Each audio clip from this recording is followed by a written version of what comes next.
This story happened to Gemma earlier this year. At the beginning of the year, she and her boyfriend were invited by an older classmate to help run a small photography studio. They rented a 3-story house, the first floor for meeting clients, the second for shooting, and the third for living.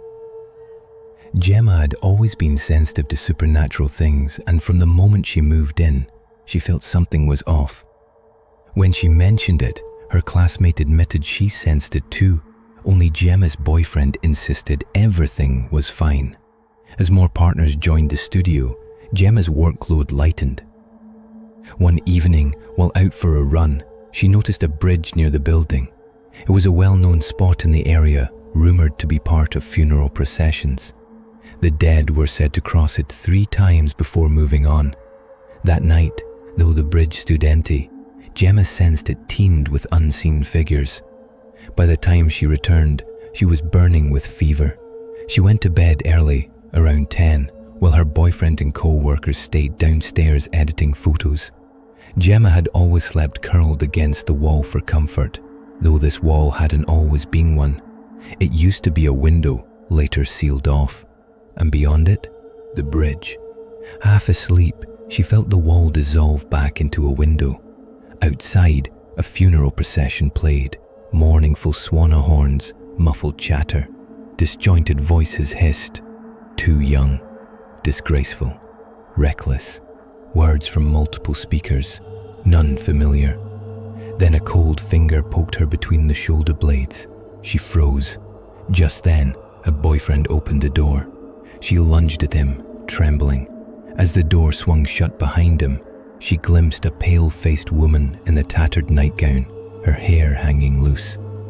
"Who was that?" Gemma gasped. Her boyfriend frowned. "No one's here. Everyone's gone." She turned back to the bed, only to find a paint roller handle propped against her back. But that woman, she'd seen her. Her boyfriend, exhausted, dismissed it. Days later, her classmate pulled her aside. "Gemma, are you two struggling financially?" Gemma blinked. "No. Why?" The classmate hesitated. "It's just, people are talking. They say your boyfriend's been using studio equipment for private jobs. Last night, someone saw him bring a client upstairs after hours."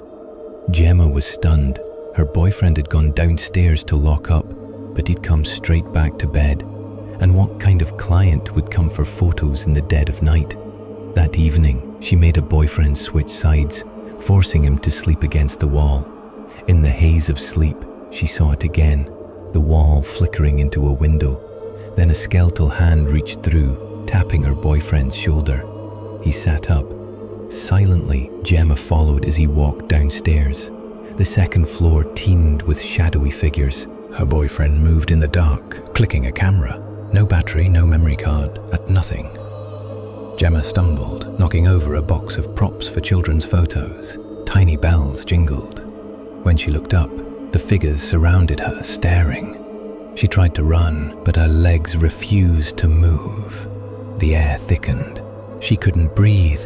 A hand yanked her back. It was her classmate, flashlight in hand. Gemma gasped.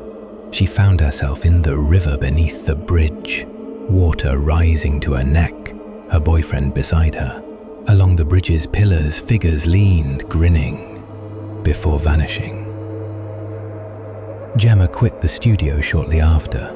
Her classmate insisted, "You must have imagined it." But not long after, she terminated the lease. The bridge remained, waiting.